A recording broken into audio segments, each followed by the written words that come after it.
6:51 top headlines here in our Smart Start for Wednesday. Several breaking stories to tell you about, starting with a car that slammed into a house in Rochester this morning. It's a hit and run investigation. This happened just before 5:30 here at Dewey Avenue. Police add before the car ran into that home. It also hit another car on a light pole. The driver was long gone before RPD got there. The fire department also responded with crews determining there's no structural damage to that home. Two men have been hospitalized after an early morning crash in the city, and one of the cars involved was stolen out of a different county. There's the damage. The scene at Dr. Samuel McCree Way just after 1 this morning. The first vehicle, stolen from Victor, had a 19-year-old behind the wheel. Police tell us he ran through a stop sign and hit another car driven by a man in his 50s. Again, both taken to the hospital. The 19-year-old's injuries considered serious, but he's expected to make a recovery, as is the other man with minor injuries. No charges have been announced yet for that 19-year-old. Also breaking, a Lyft driver's car stolen near Kelly Street and Joseph Avenue. That in the city just before 11:30 last night. RPD tells us the victim here, a 28-year-old man, was doing a pickup for an order when he saw a suspect shoot his gun. The gunfire hit a home on Kelly Street with 4 people inside. 2 of them children, and no one was injured there. The suspect then walked up to the Lyft driver and took his car. It has not been found.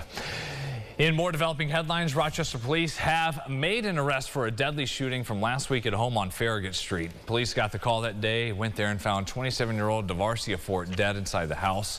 34-year-old Kwame Acosta is accused of shooting Fort and another man during a fight there. The other victim did live. Acosta is charged with murder for what happened to Fort, along with assault and menacing related offenses.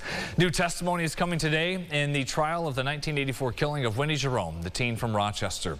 The defendant, Timothy Williams, now 60, is charged with the rape and murder of the 14-year-old girl 4 decades ago. The full jury was seated yesterday. Opening statements followed, and then testimony. First up, we heard from a retired RPD homicide investigator on the stand, saying he found Jerome's body that day on Rosewood Terrace, and telling the jury there were significant signs of trauma. We also heard from the DA, Sandra Dorley, about the mindset going into this trial after there was a mistrial the first time in December. We never finished our trial to begin with. We have a different judge. We're just going to make sure that we get the evidence in front of a jury. I was never able to give a closing statement. So to me, this is a fresh start. Now we're going to hear more testimony when they resume at 11 o'clock. And then later on this week, we expect to hear from the retired medical examiner, Dr. Nicholas Forbes. Could be called on the stand on Friday.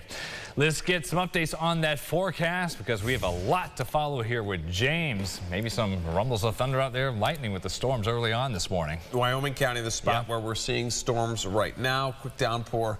Also, we're going to sway towards Spencerport. Going to work its way along 531 into Gates as well. And then we peak upper 60s, really going to be possible, then tumbling down into the 20s.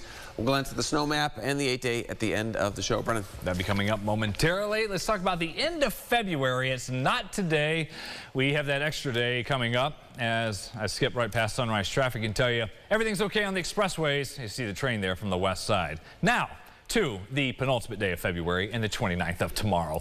Why do we do this every 4 years? What would happen if we did not? Here's Aran Spitzer with that story on why leap years matter. Aran. So Leap Day isn't just a fun extra day. It's how we keep the calendar in sync with the Earth's orbit around the sun, essentially helping us accurately keep time. I spoke with Jim Bader, the director of the RMSC Strassenberg Planetarium. He explains that a year is actually 365.2422 days. So to adjust to this difference, we add that extra day every 4 years. This calendar was introduced by Julius Caesar during the Roman era and adjusted by Pope Gregory in 1582. The reason that we care is that if we kept losing days year after year, eventually our whole seasons would be shifted.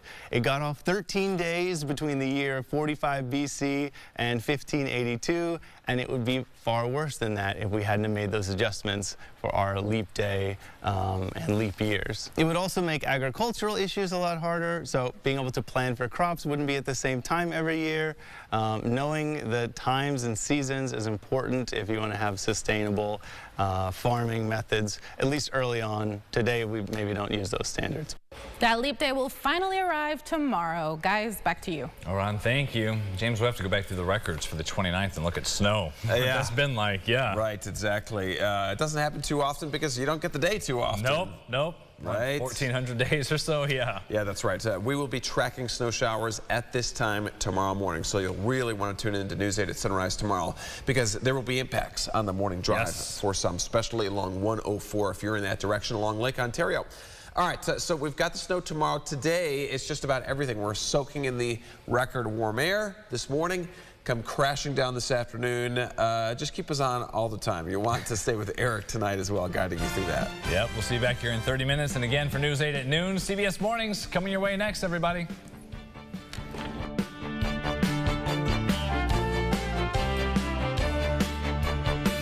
Follow News 8 wherever you are on RochesterFirst.com, Facebook, Twitter, and on our app for news and weather.